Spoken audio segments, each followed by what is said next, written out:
on RiverBender.com. Then that time I went and said goodbye. Now I'm back. Welcome back. 9:25, a little bit of change on this. I keep calling it a Friday. Yes, we're all. It does. Really much so. Madison County Board member for District 23. Paul, how are we doing today? I'm doing good. It's a good time to be alive, isn't it? It is, really. And, we haven't had you on the show, in a couple of months? It's been a while. Probably since around March, I think, was the last time. So it was about time to come back on. Lots of stuff's happened. 4th of July is coming up. Aren't we very fortunate to be born in the United States? It's the only country, really, and I always say this, that, the ones that really hate it never leave. It's always an interesting point. And honestly, there's just so much to be thankful for, no matter what political spectrum you're on. It's just a great country, and we got to love that and embrace it. 250 is a big thing. Isn't that unbelievable? We've only been around 250 years, and look at our country. Look at we're the most prominent country in the world. Technology, most technology gets made here. I mean, so many innovations have come here. I think a lot of the good in the world, how we've advanced so much, is because the United States was formed. Yeah, 100%. And what I think is really cool is just to see a lot more younger people really embracing that. Just from my perspective, I hope so. And I hope it just continues to grow. And honestly, back here at the county, things are going pretty well. I mean, now. Oh, it's a great time to be a county board member. As an elected official, I'm really proud of how things are running in Madison County, top to bottom. Well, Chairman Slusser, I think, is doing a really good job. The board's doing a really good job. And it seems like, honestly, this term's a little bit different. Everyone's really firing on all cylinders for that common goal of progressing. And, when we dive right in, the one thing I wanted to ask you right off the bat that I think so many people are curious about is just your thought on the property taxes, because I know that... Okay, I have doubled since I bought my place 10 years ago. Well, and I'm seeing so many people that are kind of going, where's this money going? What's happening here? What in your district, are you guys seeing that too? What are your thoughts for your constituents? That's my most common complaint is property tax. And I'll tell you, it varies from town to town how bad it is, but I particularly don't think it's good anywhere. Like we've got hit pretty good in Collinsville. I think people need to get involved with their, their schools, their school boards, their superintendents. Be like, hey, what gives here, guys? We're really getting it because the state puts a lot of other taxes on us too. So we don't need to get it locally like that. But I think the citizens of the county, are really going to have to take control of their school board races. We got into it a little bit in Collinsville. Would have liked to get it more, find some, candidates to go. But they really got to get involved with their schools. I noticed. People are getting more involved with their local schools just because maybe they don't like some of the curriculum that's getting taught or some of the things they're trying to do. And now it's taxes. This is really hitting everybody. It doesn't really matter what your political ideology is. I mean, no. Property tax is just high. Yeah. And honestly, for the folks at home, what's the county's role in that? I mean, you guys really don't have necessarily that say. We don't have a role as elected officials in the county. I think we've all talked to several board members. I've talked to Chairman Slusser. We're going to get more involved. Be like, guys, what's going on here? I don't want to get into the whole test scores are going down. We're spending tons of money, but that's the truth. We got to get some bang for our buck going. Yeah. Because times are hurting. Like J.B. Pritzker just put a bunch of new taxes through on stuff. So I'm just like, man, we have a high gas tax. We're getting another one added on, I think, pretty soon. It's just like, man, we just keep getting it and getting it and getting it. Yeah. So our state tax is pretty high. Right. Well, and see, that's why I figured let's start the show off with that, because I know that's been one of the more kind of talked about topics lately. And it goes back to where that money's going and how it's being utilized and what the real budget is for those prospective districts, I'm assuming. Yeah. And then people here's the only thing that's going to change, like community to community, school boards, elections. They need to be like presidential elections. Like, nobody knows the school board members. I've been guilty of that throughout my lifetime. I know them now. But, you got to get involved. Yeah. This is a big deal. Right. Don't get me wrong. The president's a very, very big deal. But, this is what you pay on your property tax. This directly affects you.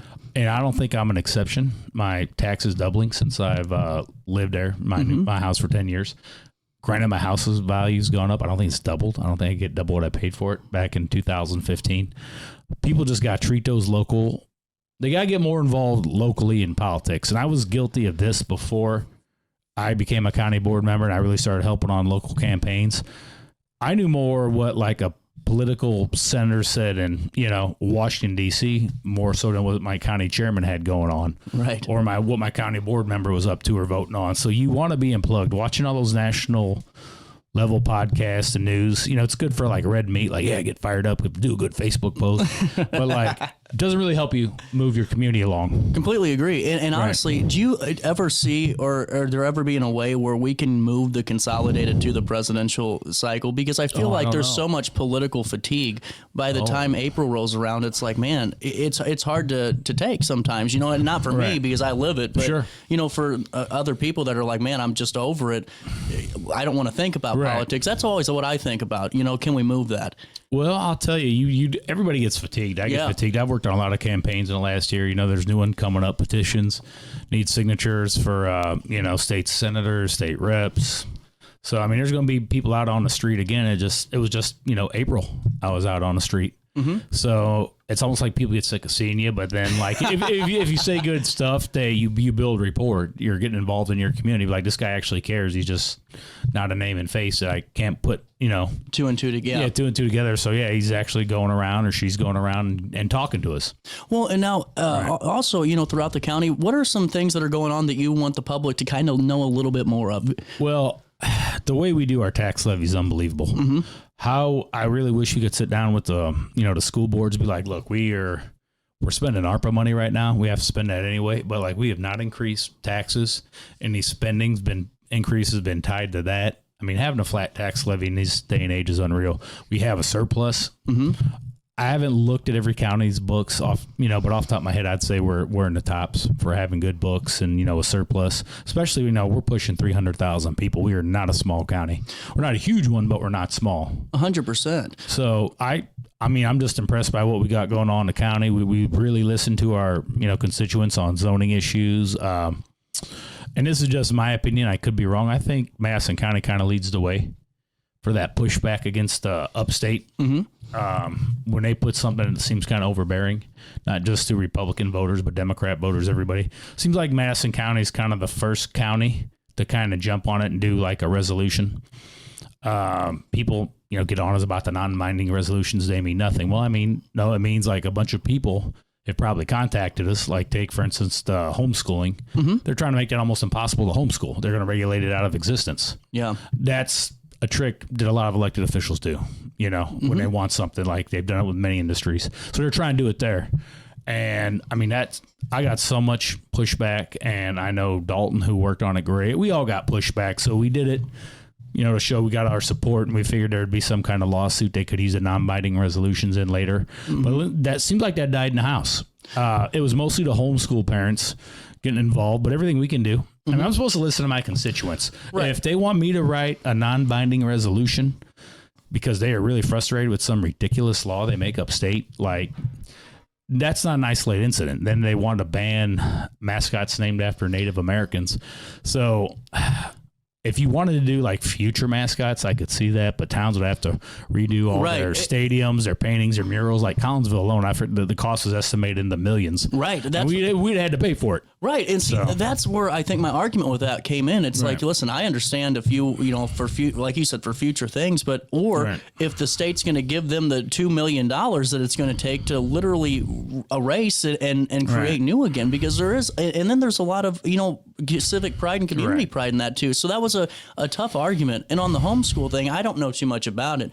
It was just, you know, I see kind of the other side of it, where it's like, you know, are these homeschooling guidelines being met by those prospective parents? And it's one of those things that, you know, that prospective parent, I'm sure, has to check themselves, you know, at the door, so to speak, when they're implementing this, you know. And that's because there's some really great homeschool, you know, students that have excelled and done wonderful things. Statistically, they do better than 100% public school students. I mean, I'm not saying there isn't problems with it, or maybe some people shouldn't do it, but statistically speaking. Yeah, no, you're right. And so, like, I saw both sides of that argument. I didn't really see the other side of the mascot argument. I thought it was a non-issue that we kind of had raised in, you know, just the midst of let's throw something out there.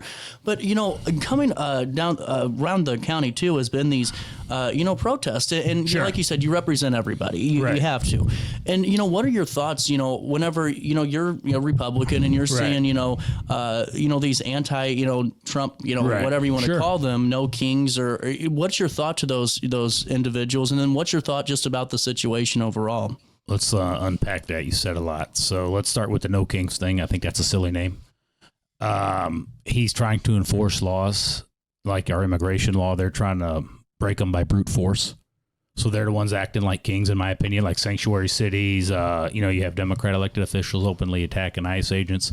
You have attacks on ICE agents up like 500%. I mean, these people attacked a federal building in L.A., the ICE office. They attacked a building. 20 years ago, that would have been, there would have been a better response.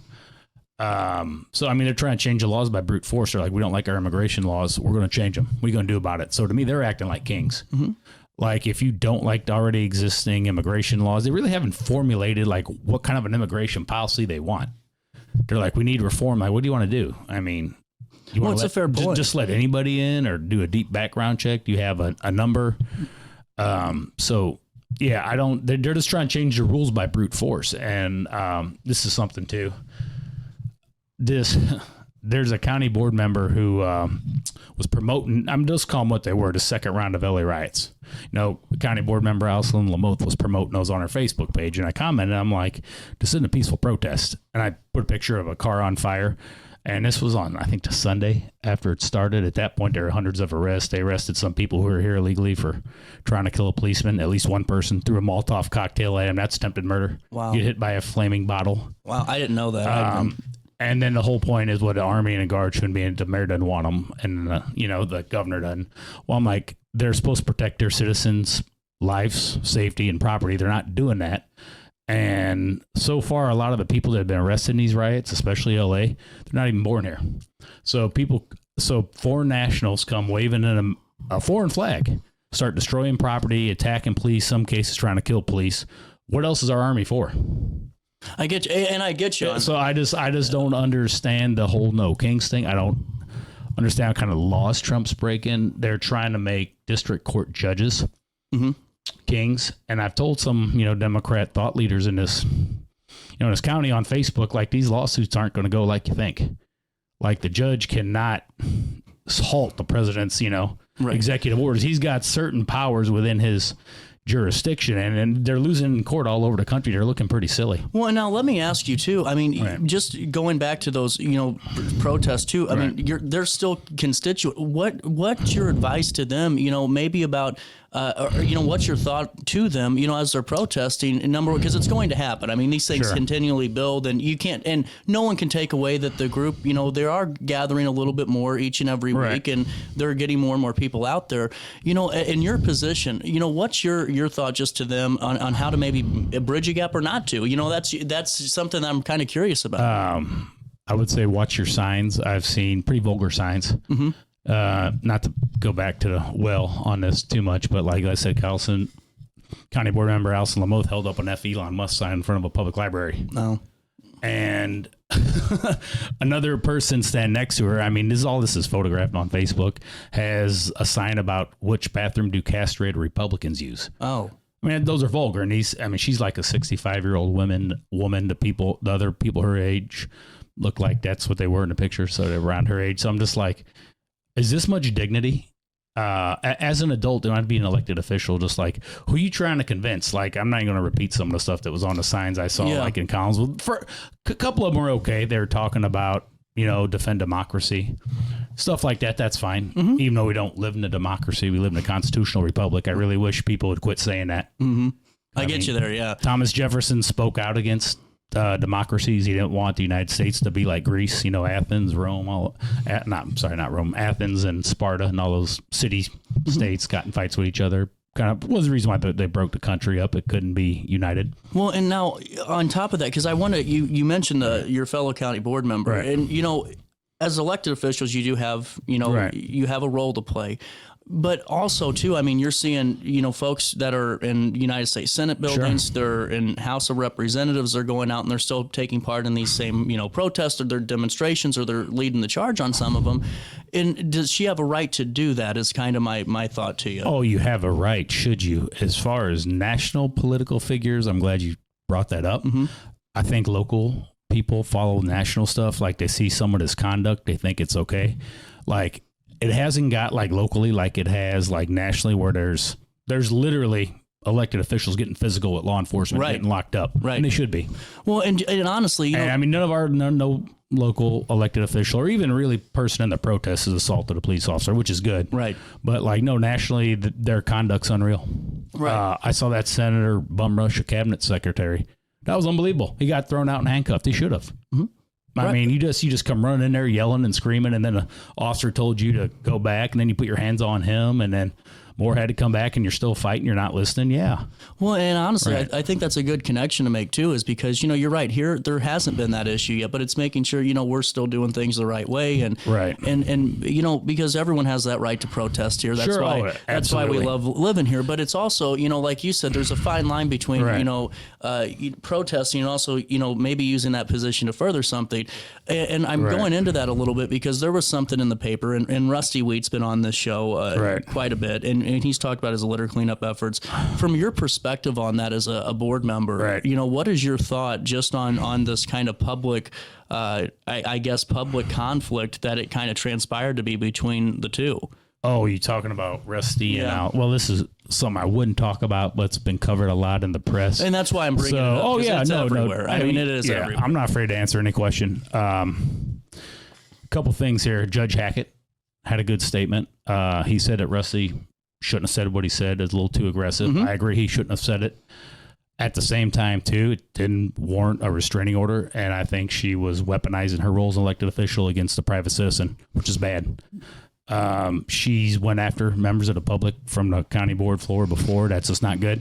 Like, you know, I'm coming at her today. She's an elected official. She's on the same level as me. Mm-hmm. You know, I will do that to another elected official. I'll call you out. But and the thing is with her, and I said, don't really want to spend this whole podcast trashing her, but I'm just going to tell you, like, she's out there. She brings a lot of attention to herself. She attacks a lot of people. Mm-hmm. She's attacked me with some false allegations online that I showed you earlier.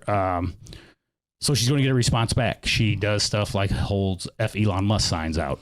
And then she has a friend standing next to her talking about castrated Republicans like I talked about earlier when she's argued on the board floor for gender affirming care, which involves castration. So, I mean, all that stuff's really weird to talk about, but to my point, she throws political fastballs at people's head. She's not like a low key board member. Plenty of them out there. Nobody says anything to them. They're low key. They vote. They well read. They go home. But like, if you're going to throw her out there, you're going to attack people constantly. Mm-hmm. You're going to get a response back. Well, and the only thing that I'll say, and not really in defense of, I mean, you know, when Joe Biden was president, we had the F Joe Biden stickers everywhere. The I did that's everywhere. I didn't think that was good. And see, that's what my question was for you, because, you know, F Elon Musk, people are going to go, okay, well, you know, what's too big of a deal when the Republicans are screaming, let's go Brandon MAGA people are saying, let's go Brandon for 6 months. And because it was started as F Joe Biden, and then, you know, the NASCAR racer. The F Elon Musk signs, it's just like, it goes back to someone being an elected official. And I don't want to do the whole ageism thing, but why would a 65-year-old hold vulgar signs up from a public library? I mean, with all due respect to TikTok influencers, that's kind of something a 17-year-old TikTok influencer would do. So I just think, you know, anybody who would hold a F Joe Biden sign up in front of a public library, I wouldn't think that's good either. I mean, I didn't post stuff like that on my timeline. Well, and see, that's good to know too. And maybe for the protesters are going, hey, you guys did this to us in a way. It's not. You know, there's still a decorum that's set, is what, you know, we're kind of getting at here. I agree, and I think what it is, they're within their own orbit a lot. They're within their own echo chamber, so they make these kind of crude jokes about people they don't like, which, hey, you know, I guess there's a time and place for everything if that's your sense of humor, but you're not going to convince anybody in the public who somewhat disagrees with you, who's on the fence. They'll be like, well, that's kind of in bad taste. I'm walking my kid past this library and I'm seeing signs about castration and F Elon Musk. I got to explain that to him. Why, you know? Yeah, no, I 100%. People much older than them are acting this way. Yeah, and honestly, I agree with you on that notion, because it's not a, well, it's okay for one, it's not okay for the other. You're saying it's just not okay. It's not good. It's not a good look. And Paul, you know, whenever you're on the county board, you're at your meeting, you know, take me through just the relationship of those board members a little bit. Oh, I think we all get along pretty good. Like I said, I have a lot of respect for all of them. I have good dialogue with all of them. So me and Miss Lamoth don't see eye to eye on stuff. We don't have a dialogue, honestly. I would gladly talk to her sometime, even publicly here.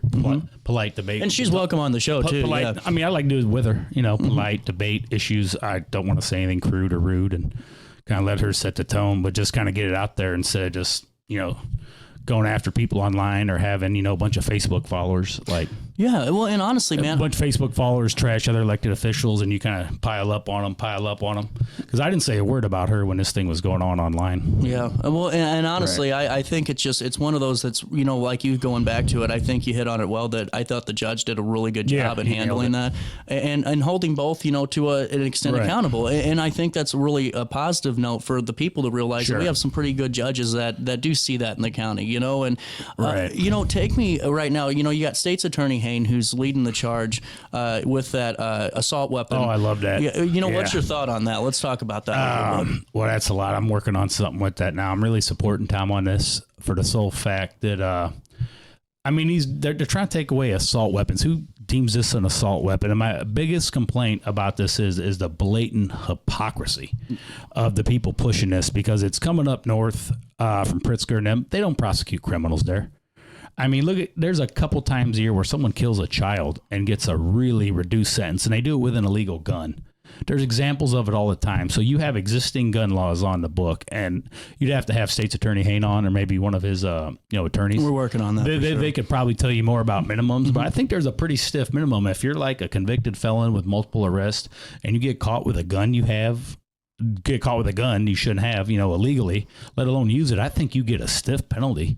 These people are getting time served or like... Wow. Yeah, they've had people get arrested for murder, get like 7 years, then a sentence gets suspended down, they're out in 3. Mm-hmm. So we have gun laws now you do not follow.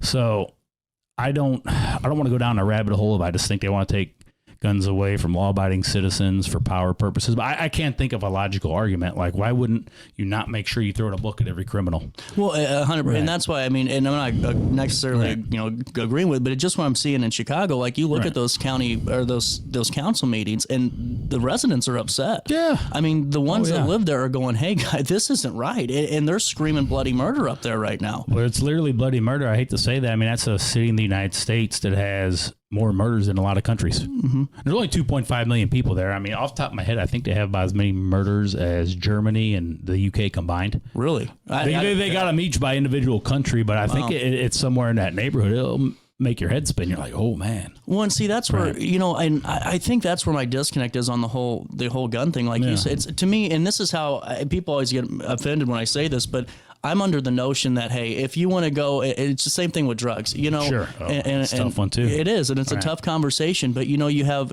all these things where, like for pot and all this stuff, in Texas, it's going on where the lieutenant governor's fighting with Abbott over why he signed this or vetoed the bill to keep it illegal. But the thing is, people are still going to get their hands on it. If someone wants a gun, I hate to say it, they're going to find a way to own a gun. And so what you're doing is just putting more, in my opinion, put more restrictions a lot of times on guys that are doing the right thing, and I don't know about what an AR does or why you need, and that's not really the point of this. It's just, you're putting all these restrictions on, but when the criminal's still going to get the gun, they're still going to find drugs. You know what I'm saying here? Everything's, that's a good comparison. Thing about drugs, I think we can fix a lot of that culturally. Like, I think drug use is a lot, we've talked about this before, a lot more glamorized now than it was when I was a kid. People used to beat you over the head with the dare and just say, no, all that stuff's good. Being a drug addict, doing drugs all the time is not good for you. Right. So you just see it within popular culture. And I said, I don't have a problem with people shouldn't go to jail for doing weed, but the way they act like there's no harmful side effects to it, especially on a developing brain, it's just so much more socially acceptable now. Right. Like, it's more socially acceptable, I'd say, in a lot of circles to smoke pot than cigarettes. Right. I've never done either. They're both gross to me, but like... Well, and to be honest with you, but this is where I was kind of going with, like, I've always been under the notion where you know what you're getting yourself into. Right. And there's so much about this stuff now, and I hate to say it, if you're a 22-year-old or you're an 18-year-old that decides, hey, I'm going to start using cocaine, I don't think that we should overwhelm the prison system. Just don't feel bad when you get sick and you're looking for help, because you know what you're getting into. Yeah, and then you brought into another problem that goes along with that, the healthcare. Yeah. People use drugs, they jam up a lot of our healthcare, costs money. So that's all tough, man. Yeah, because of course you want to give a drug addict or someone who's OD and help, but all that. If we have a society that uses drugs on a large scale, it's not going to be a healthy. I get what you're saying. It's just not. No, and what we got to get it out of our culture, because we got cigarette smoking for the most part. If you look at like just old movies, anything. People smoke constantly, one after another. Nobody, and that's cool. They don't smoke cigarettes, and I think half our population did. Mm-hmm. At one time, heck, even pro athletes were lighting up. I'm smoking. Right. A Yogi Berra, a famous St. Louis guy, he's smoking cigarettes, like doing an ad. And so, I mean, we kind of got that out of us as a culture. I think the same thing has to happen with drugs. That'd be the most effective way to tackle that one. Well, and here's my problem with the whole, like, let's get rid of things, because it's one of those where, as a lot of more conservative minded people are tired of the big brother mentality where, I'm my own adult, all of that stuff. So whenever you have a government saying, hey, you can't smoke menthol cigarettes anymore, we get it's for health reasons, but it's also, we're adults and we can make our own decisions. So that's kind of where my point is with it, because I think, obviously you got to help people that are going through addiction, and it's a terrible thing. We talk to Centerstone about it all the time. It's just, where's the fine line from being big brother to being irresponsible? Right. You know what I'm saying? And that's kind of my thought on that. Yeah, that's the ultimate sweet spot. Like I said, not a drug person. Right. I just don't think they should throw a book at people. Yeah. But like, I don't have a problem throwing a book at someone who sells drugs. I don't. No, right. You sell drugs illegally, you do stuff like I think they should be harder sentences, because if you caught somebody for selling, I don't know, a bunch of one of these hard drugs, cocaine or heroin once, they've done it a lot. How many people they poison? So I don't. No, I get you there. I get you there. People who sell drugs, I don't mind throwing the book at. Mm-hmm. No, 100%. So, well, sorry if that sounds bad. I get what you're saying there, because that's a little bit different, and because in Oregon, there's different things that you can go and do and all that, and it seems I don't know what the stats are, but it just seems like maybe that's something to look at. But going back here to the county, though, we are starting to see this to where instead of just drug issues, it's mental health issues. I wanted to share this with you. Because I'm on the health committee. I don't have the answers to why we have so much mental health issues right now, because this is an easy time to be alive now. Well, and I'm sure this. I mean, over the last 5 months, we had 11,988 calls in the state, and 4,000 of them came from the county. And to me, that's staggering. Where it's like, instead of talking about substance use disorder treatments, it's mental health awareness too that I think is really important. And being on that committee, man, what have you guys been able to discuss? Because you guys have a heck of one, and that's something that's a bipartisan thing. It's really a unique group. Once again, I just don't know what the answer for the mental health issues are.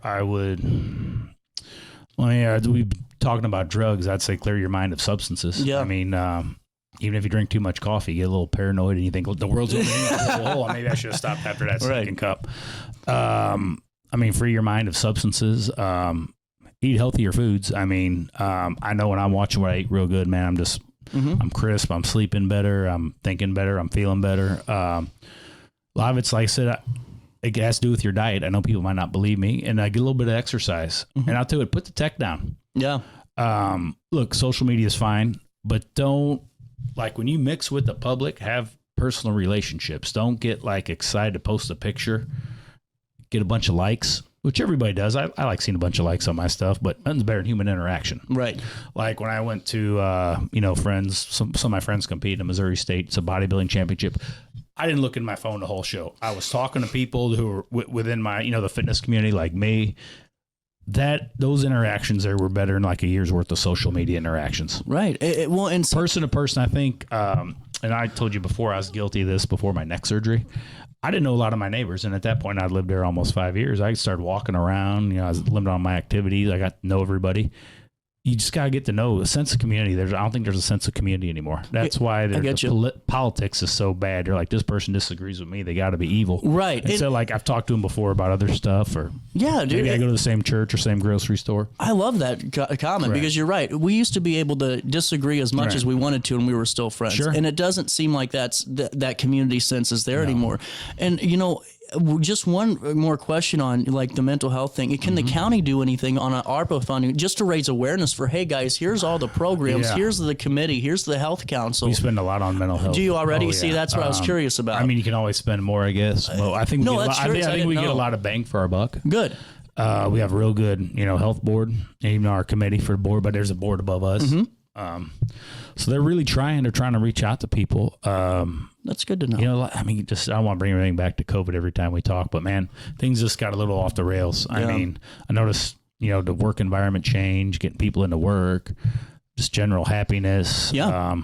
Schools, they did a number on schools. I think that is a big problem with schooling. Those COVID lockdowns depends on where you were, a year, 2 years away. Yeah, well, I think that did damage. We'll see for generations. Well, man, they called me and I'm someone who was always kind of prided myself on switching back and forth a little bit and agree. And it's like, man, they were calling me a red hatter, and it's like all I was caring about were the abused kids that were locked up in these abused homes for 2 years, and it was terrible. And just for the folks like single men and women that were locked up, and they became, that's when a lot of the addictions for them started forming. And there was a lot that came with that, and I think COVID's still something to talk about when it comes to mental health. What about if you didn't have time? If you were working all day and you couldn't, watch your son or daughter be on Skype. Yeah. And how many? Think of all the people who don't have computers or aren't computer literate, like to where they can do Skype and operate that. And there's nothing wrong with that. You can live your life without being like a computer whiz. I mean, no, but I mean, I just think that was putting too much burden on the parents. Like, you got to make sure your kids Skype all day instead of sending them to my classroom. I mean, you're working, you're trying to pay a lot of bills, everything's shut down, the economy's hitting it, but hey, we're going to put something more on your plate. I get you. And I think that built a lot of resentment up in our society too. Some people look at getting forced to lock down, and there's just some unsettled anger. I hope it goes away, because you can't dwell in the past. I completely agree with you, and I think that's where a lot of the more political corrosion occurred, is because we were at home and we, our circle wasn't there, So, and we were on that island saying, you know what, hell with it. I'm going to tell you how I feel sitting here because I ain't got nothing else to do. What I'm saying? So, hey, it's almost top of the hour. Let's take a break. Sure. We'll come back and chat a little bit more. You guys stay there. It's been a very informative conversation, and we'll come back with more. Oh no, another bad headache? Yeah. Maybe it's time to see your doctor. OSF Healthcare can handle all of your family's primary care needs, including diagnosing health issues or referring you to a specialist. Schedule an appointment today. For the biggest selection of pre-owned cars, trucks, and SUVs in the Riverbend, visit AltonToyota.com or stop by their location on the Homer Adams Parkway in Alton. Winner of the prestigious President's Award, Munganass Burkhardt Alton Toyota knows how to treat their customers, and it will help you find the vehicle that is perfect for you. For years, Munganass Toyota has been a fixture in the Riverbend, and now Munganass Burkhardt carries the tradition. New name, but the same great service you've come to expect. Yo, what up? It's Mike Keith, the proud graduate of Lewis and Clark Community College. I got my start in broadcasting, and now I work all over the country. I discovered my path in media, but I could have been an electrician. Or I could have been a nurse. Maybe not.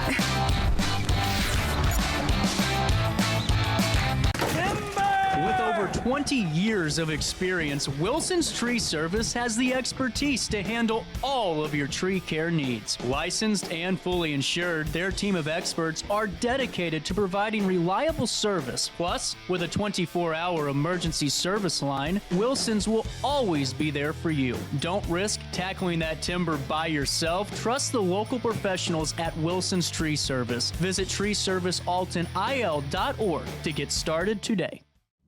You're listening to Our Daily Show with CJ Nasello on RiverBender.com.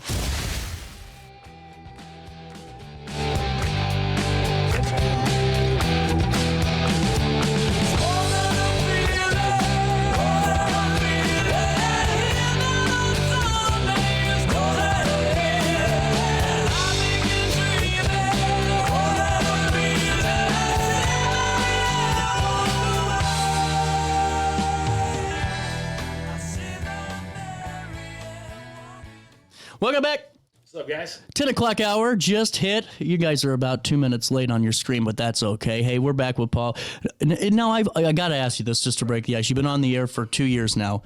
Nicolussi. Yes. Oh, my God. I have been nervous to say that for a year and a half because I'm like, I'd never want to botch the name. So I just was like, Paul's on the show. But just to break the fourth wall for the audience a little bit, you represent Collinsville and Maryville at part of District 23. What are you seeing there locally that, you're kind of following and want the public to be aware of? Well, I mean, I think the Maryville, Collinsville area, we do great festivals. Next weekend in Maryville, the 11th and 12th, we have the homecoming. I'm going to be there. I talked to Wayne White yesterday. He's a great guy. He was on the show. Wonderful guy, man. Like perfect public servant. Yeah, with his background in law enforcement, being on the school board, is always smiling, always great guy. So I'm going to go support that, the Maryville homecoming, go out and mix with the community that way.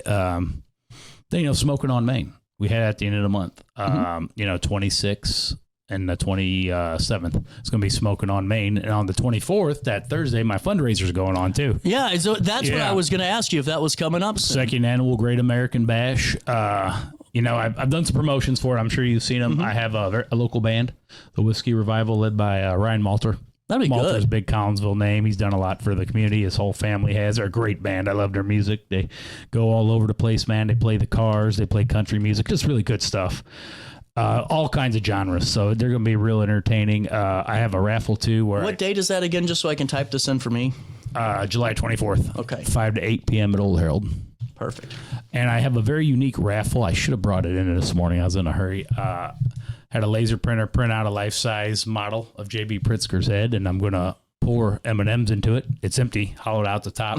Whoever guesses closest to the correct amount wins a custom-made flag. It's worth like $300. No It's kidding. wood burned. It's heavy. It looks great. So just like a so little it's bust. just fun. Yeah. Yes. I want to make it. I don't want this to be a typical political fundraiser. I want this to be like a party. Yeah. Like this ain't going to be like a stuffy fundraiser. Like there's going to be music. There's going to be dancing. There's going to be people from all walks of life there. Like your usual political people who go to fundraisers. They're going to be my friends from the fitness industry, friends from my work. Cool, People man. who worked on my security teams. It's going to be like a political fundraiser you've never seen. I'm not just saying that. It's going to be, folks. Well, and I took notes for that article, so that way we can let people know if they're interested to support that, Sure. go out there and be a part of it. And, we were talking a little bit just, about some of the discourse and the, it's just not appropriate, I don't think, to grow that way. No. And now, what is your thought on how can we mend the bridge in a way? Because, you guys are in the majority for the, Sure. For Madison County, for decades it was a blue county, and then that changed overnight. It seemed like with Prenzler and when he won the chairman seat in 2016. 2016. Then we started picking off more board seats. Like the districts got redrawn, but I think can't even tell you the last time a Republican held what is my seat now. I'm the first one. We started picking up, more countywide seats. We had really good candidates come up. There's Republicans like, Chris Lesser, who's still involved, the McRae's, Ray Wesley. There's more. I'm sorry if I leave anybody out, man. They've been battling for a long time. Yeah. And they were on the losing team. They didn't throw in the towel. So you talk about perseverance. It's like, glad we're all working together and doing the best things for the county. There's a great group of people to learn from, just about policy, how actual government works. A lot of them been doing it their whole life, and not their whole life, most of their adult life. And the thing is, they're talented people. They could be doing something else, making the same money, if probably more. They're very talented, so this is what they choose to do. Well, and honestly, going back into that, is there a way that you guys could, in your opinion, because, obviously votes are going to be votes. Sure. You aren't going to see a lot of the we're going to drop and support this other side, that's other measure. But is there a way to have more conversation that makes, those voices that maybe don't agree with the Republicans at least feel like, hey, we're not just being heard, there's some collaboration here somewhere. I welcome dialogue. I take emails all the time. I get inbox on Facebook, get text on occasion, but I'm not going to really complain to voters on the other side. That really bothered me. Some of the activist group, like I said, not to get back to Miss Lamoth, but her and some of her activists that really follow real tight with her. Yeah, they've said some pretty nasty things about me, sent some emails, but I just consider the source, man. It's baked in a cake, unfortunately, in politics. And like I said, I put myself out there too. I can make myself a target. I don't go after people personally. I don't go after their families. I've never tried to get law enforcement on. I've showed you some screenshots. There's some, I would say, considered threats, but it's not to the point to where I want the police arresting anybody. I hope that never has to happen. Right. And honestly, it shouldn't, because, and you hit it on the head earlier, and normally I don't say I agree with political figures on the show just because it helps me, but you're right, because we're getting to this point where it's just like we're nationalizing everything. Sure. Where it's like we see, whatever crazy on what side of the aisle you saw on CNN or Fox or whatever, and you go, we can do this now. And we can't. We have to get back to being a community, and that's really, I think, so important, because you're right, local elections, they're going to affect you. Your tax bill hits, all that stuff matters. So, I just hope there's more of a focus on being neighbors and focusing local. And the thing is, too, I get educated by the national elections talking to my community more. They will, because there's only so many hours in a day. I work full time. I'm on the county board. I'm always reading my packets, following what's going on in the county. I'm not plugged into a lot of national stuff like I was at one time. Yeah. I mean, I try to think I'm informed, and I got to put down politics sometimes, man. Well, you have to. It's not healthy. Me and you were both pro wrestling fans. How non-political can you get? Right. There's no politics in wrestling. I used to like watching sports, but it kind of seeped its way in there. Mm-hmm. It's seeped its way into way too many movies, man. I just want to unplug.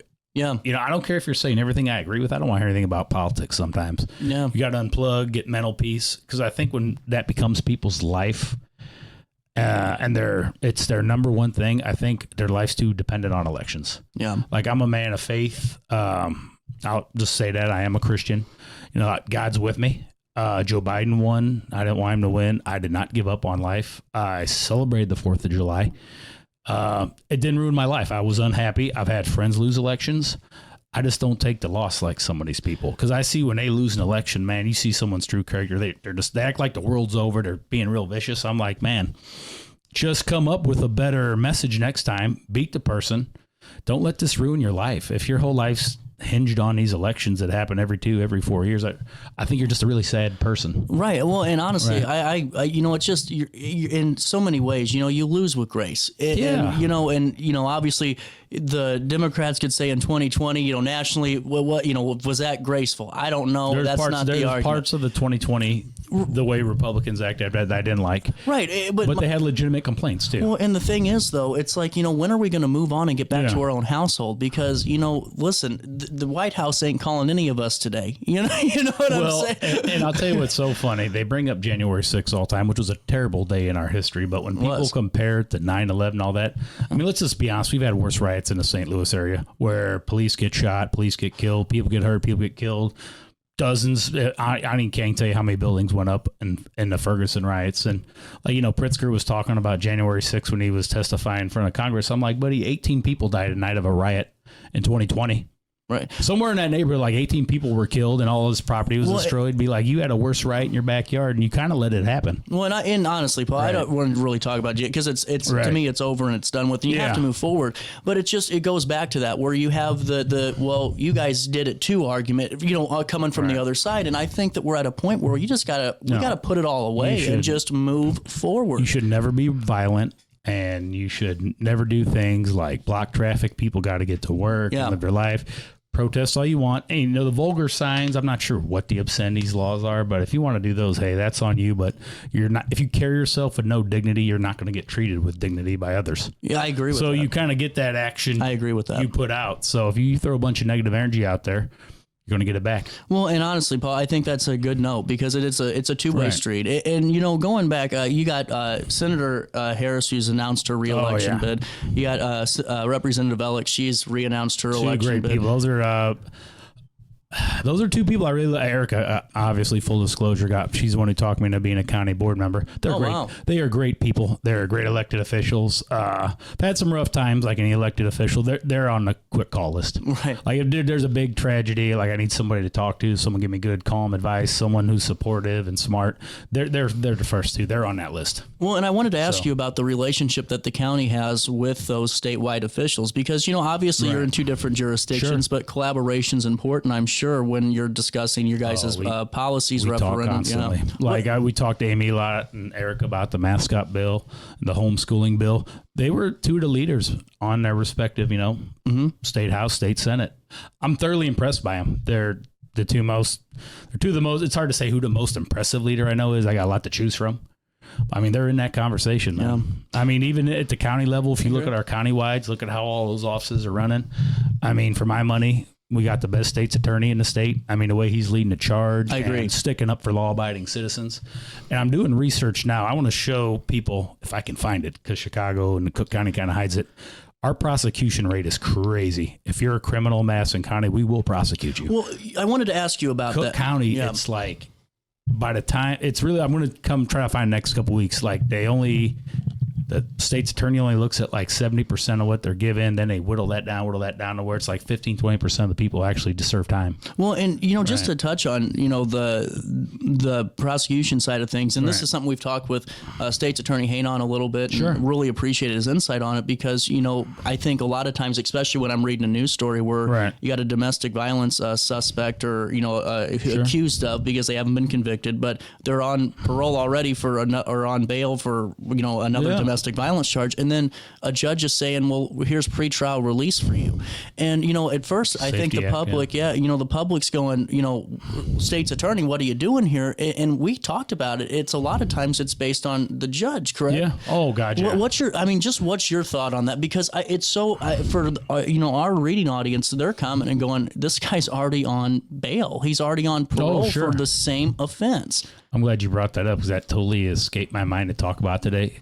Madison County has great judges. Mm-hmm. For a while, we didn't have that reputation. Within the last 5 years, maybe a little more, we've got great judges. Man. I think so. Yeah, I do too. We got great judges. Mm-hmm. It goes across political stripes. There is Democrat, there's always a good one. Good. Yeah. We have great judges in this state. Mm-hmm. I want to give them credit too for calling balls and strikes. Mm-hmm. I mean, judges are very important. And they're always really nice to interact with too. I've never had a bad interaction with the judge. And just from my takeaway is there's no partisanship in our judges. It really is based on, but it's just, going into that, it's just, man, is it on them anymore? Is it just because of the way the law reads? That's where I think the disconnect is for me on that. Well, I just don't think we have that problem in Madison County. There's certain things we can't do because of the Safety Act, but I mean, a judge is going to give you what you should get, and the state's attorney's office is going to, they're going to book you, and then I think you're going to get convicted if you're guilty. Okay. I mean, we got the arrest rates to prove it. I mean, I think, and I don't want to be wrong on this, it's like a couple of years ago, I looked up St. Louis stats versus Madison County. I think at one point we had more felony convictions than them. And I'm like, are you serious? St. Louis has way more felonies than us. And that's a good note to make too for folks that are going, what the heck are these guys doing? No, they're getting prosecuted. They're going to serve their sentence if they're convicted. Yeah, I mean, everything's so important with local politics. Like a good state's attorney can really make a county or city good. Judges too. I mean, if you look at like what we had going on, say compare Tom Hain, Kim Gardner. So state's attorneys make a huge difference. Well, and honestly, when State's Attorney Hain filed that amicus brief, that was the first time since I've been here where it was a bipartisan, this is a good idea. I mean, and that's from our comment. I didn't poll anybody, but I'm reading it and I'm seeing folks that are part of, different protest groups and everything that are going, what, this is good. This is good. And they support that. Well, Chicago, Cook County, sanctuary county, cities, whatever. We're a sanctuary county for law-abiding citizens. You're a law-abiding citizen in Madison County. You can educate your kids there how you want. We respect the Second Amendment. We're just, we try to make things affordable, like work around the state laws. We try to make it friendly for business in our towns. This is a sanctuary city for all law-abiding citizens. Well, so Madison County is, I'm proud to serve. Yeah. As an elected official. So we've been talking almost an hour here now, Paul. Yeah. Time flies, man. It does, man. I feel like it's been a very I feel like it's been a very constructive conversation. Thank you. Hopefully for folks that, don't agree with you, that are going, at least I'm understanding hopefully a little bit more of the mindset. Before we wrap this up, we have a couple of minutes. Let's talk about, some things that are on top of your mind, or we can recap them. What should we be hitting on to close? Well, the red meat stuff that gets people fired up, like the protests and some of the conduct of people. That's fine, but more importantly, the important stuff. I want to talk about what we're doing for the community. On the county level, we're trying to make things better for people. We're doing everything we can. We're watching our spending. We're investing in the community. We're working with local business. We have a flat tax levy. I mean, come on, that's unbelievable. We have a surplus in our county. We just have we're listening to our people, like, the non-binding resolutions. People, why are you doing those? Because it's popular demand. If I can't speak for my people and they're upset about this issue, what good am I? Mm-hmm. And I think those do matter. I think it's just important to don't listen to the national media. Don't look into too much Facebook. Madison County, like I think most of the country, it's a very nice place to live. Mm-hmm. I don't have bad, and I'm an elected official, so I'm more of a public figure. I don't have bad interactions when I go to the grocery store. Mm-hmm. I don't have bad interactions when I go to the gym. I go to every festival. You ask everybody. I'll talk to hundreds of people. Not one crossword said to me, I don't see people arguing. It's pretty nice out there. It's a good time to be alive. Well, and see, that's a great note to make, too, because you see the protests, and like you said, it's red meat stuff, and it fires people up on both sides, whether they're for it or they're against it. But when we come together, you hit it on the head. There's not a lot of contention. It's going back to just enjoying what the county and what that perspective or specific town's trying to offer, and I think that's really important. And I will say some of the gamesmanship, though, of these protests and, it can jam up. When I get emails not related to county stuff or I get people upset about certain things we have no control over, I think that comes up the works. And like these elected officials who maybe aren't Republican right now, they disagree with us on stuff like nationally, but why aren't you doing more to help the community?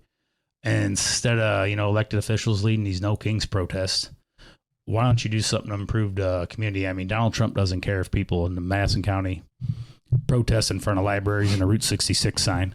Why don't you do something to improve the community? Some local issue like, hey, how can we get this property tax burden? How can we relieve some people? Can we maybe do a fundraiser for the less fortunate, or like a governing body that's short on money? We want some improvements like our local library or something like that. Or some just a good effort, because you need to raise taxes to fund government, but we got to give back a little too. I just make the most of your time. Well, and let me ask you this, and this is something that I've asked when the Consolidated was going on many, many times, because the whole thing was a lot of this was about housing, especially here, because you had the mixed units and all that, and people know how I feel about it. I think that there's a better way for home ownership.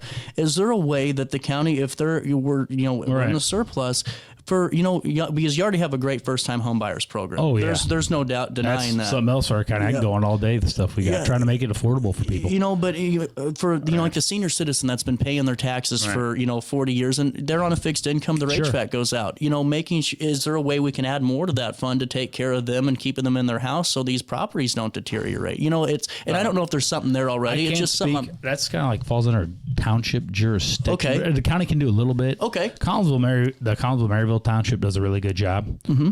I think most of our townships are run well. I would think they do a lot too. But a lot of it goes back to community outreach. I don't want separation of church and state. Yeah, but like churches, you do a lot of stuff too. Mm-hmm. So like even if you're a political leader, may not be the biggest churchgoer, don't be scared to reach out. What do you see? Because I think church is one of our last bastions of community in this country. Like I go to church every Sunday.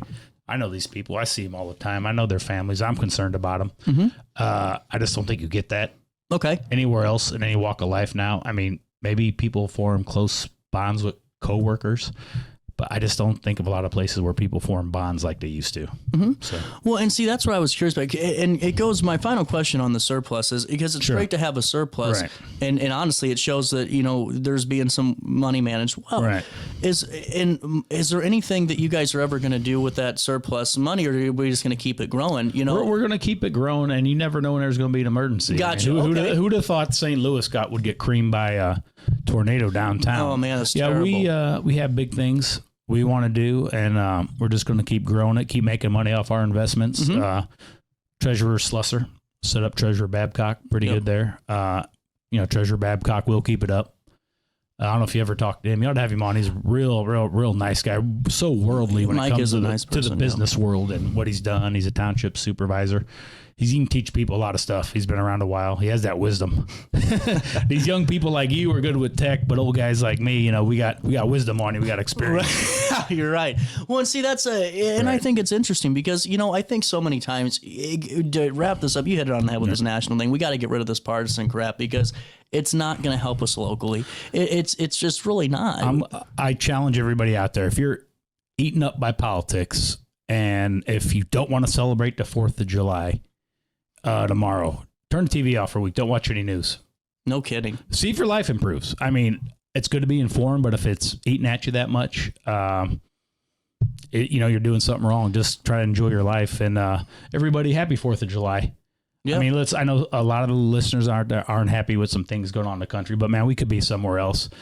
And let's be fortunate we live in America, guys. Let's just celebrate the greatest country in the world. Because not that I'm closed-minded, I don't have time for people who are going to make posts tomorrow. Oh, I'm not celebrating the 4th of July. It is a horrible country. I just don't have time for that. I agree with you. We have some things we need to improve. We're human, but thank God I'm an American. Yeah, 100% on that. And and it's one of those things where, I just really hope it, and it doesn't mean you have to, love everything, but just, appreciate a little bit, a little bit more. And honestly, you're right. Cause you can turn off the news for 2 months and the world's going to keep moving. Yeah. You know what I mean? It's not, you don't need to be glued to it. It isn't, the Cuban Missile Crisis or anything like that, Oh God, I hope not. Something like that doesn't happen again. You know what I'm saying? I mean, there's nothing to really keep you. And I just really hope that it gets back to more focused on localizing some issues and really, like you said, combating the property tax increases that keep happening, and focusing on them where they matter, in our neighborhoods and in our communities and in our respective taxing districts. And I think that that's really important to know. And I thought you made a really good point with that too, Paul. And it's always great talking with you. Final thoughts before I say goodbye for now? Anyone feel free to reach out. I talked about a lot of stuff today. Maybe some things you like, some you didn't like. Easy to get a hold of. Just get a hold of me if you got anything to say. My information's out there. My countywide email, my cell phone's even out there for people who need me. So just give me a call. I'll get back to you. Send me an email. That's really cool. We'll take a quick break and we'll come back with more of our daily show, and we'll keep a recap of this article on RiverBender.com in a couple of days.